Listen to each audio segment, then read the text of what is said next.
Au nom du Père et du Fils et du Saint-Esprit. Amen. La paix de Jésus soit dans votre maison, sa paix et sa joie. Alléluia. J'espère que vous allez bien. Nous sommes toujours dans la joie de la Toussaint, la fête de tous les saints. Moi, je suis convaincu que c'est toute l'année la fête de tous les saints.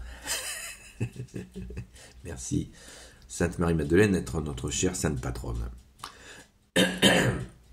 Nous lisons Saint Luc, chapitre 14, et oui, on retourne à Saint Luc, versets 12 à 14. Que ta parole, ô Jésus, rentre dans mon esprit, que ma bouche proclame ta parole et que mon cœur l'accueille. Amen.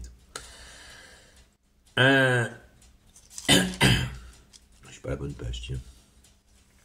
Jésus dit encore à celui qui l'avait invité: lorsque tu prépares un déjeuner ou un dîner, n'invite pas tes amis, ni tes frères, ni tes proches, ni de riches voisins. Ils t'inviteraient à leur tour et tu aurais là ta récompense. Mais quand tu organises un festin, invite les pauvres, les estropiés, les boiteux et les aveugles. Heureux seras-tu s'ils n'ont pas les moyens de te le rendre, car on te le rendra lors de la résurrection des justes.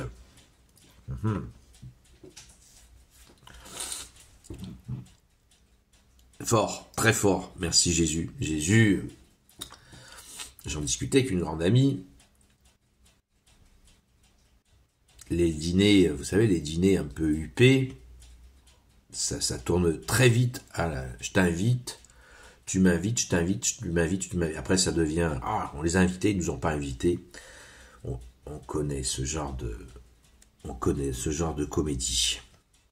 Et là, Jésus, comme par hasard, nous donne le fond du fond de l'invitation. Inviter des gens qui ne pourront pas nous inviter à leur tour. Quelle beauté, quelle beauté.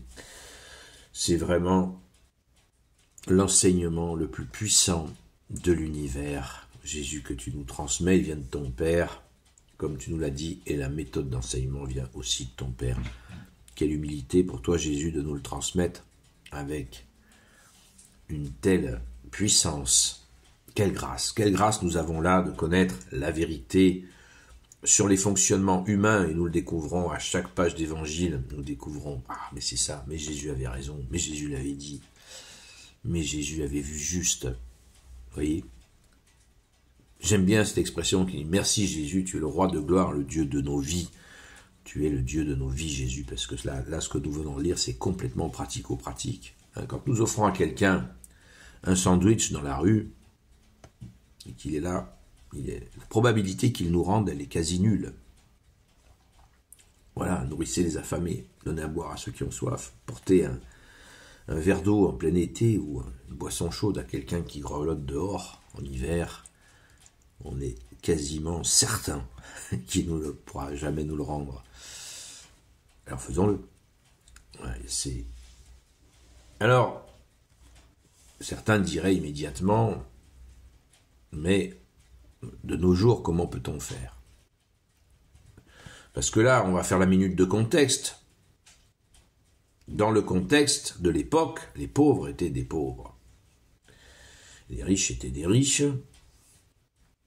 Et de nos jours, c'est un peu beaucoup différent. Je ne sais pas si vous avez remarqué, il y a des gens qui font la manche, qui trichent. Il y en a toujours eu des tricheurs. Mais avec les systèmes d'allocation sociale, ça développe une capacité de ruse chez les gens qui sont très fortes. Il y a des gens qui font des grosses sommes d'argent par mois dans la mendicité, alors qu'ils ont déjà une allocation. Oui. Alors, qui inviter?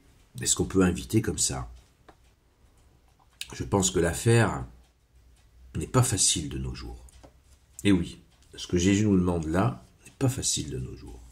Inviter quelqu'un. En plus, il y a des questions de sécurité qui sont très importantes de nos jours, très prégnantes, puisque les gouvernements successifs n'en ont rien à foutre.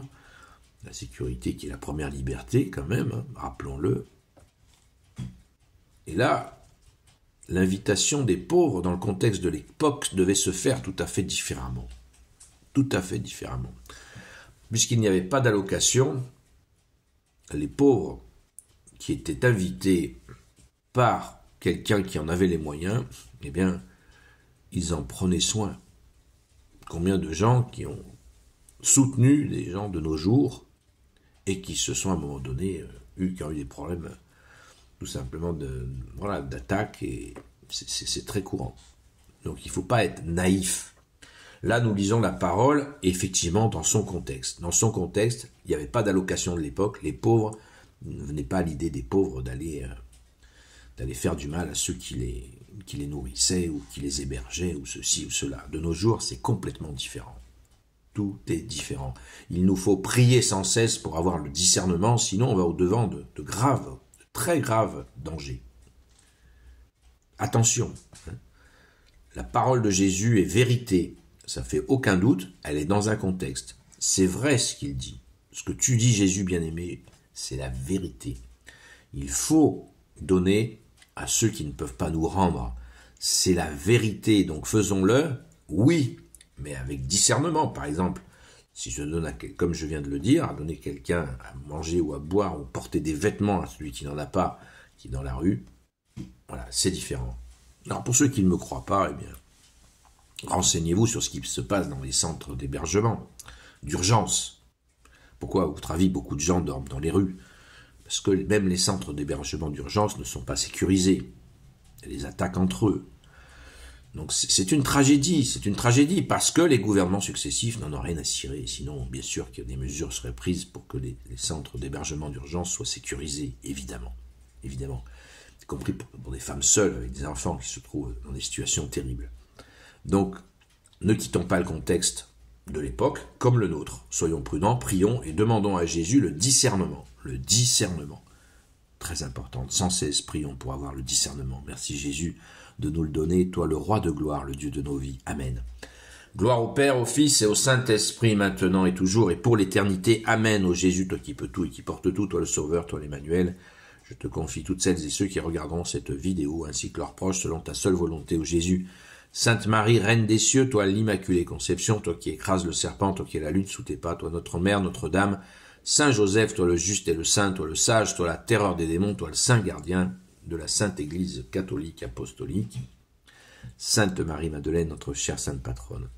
Et vous, tous les saints et saintes, amis de toi, Jésus, Saint Michel Archange, Saint Gabriel Archange, Saint Raphaël Archange, et vous, tous les anges qui te servent, Jésus, je vous confie toutes celles et ceux qui regarderont cette vidéo, ainsi que leurs proches, selon ta seule volonté, ô Jésus.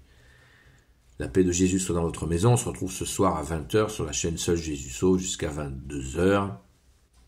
Nous allons encore et encore prier pour la France, pour les hommes de la transition et pour le roi que Jésus tu as choisi, et bien sûr ses proches.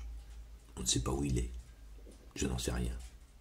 Mais le lieutenant de Jésus, tu es très attendu par nous pour qu'enfin la France redevienne catholique. Merci Jésus.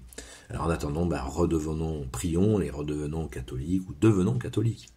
À très vite.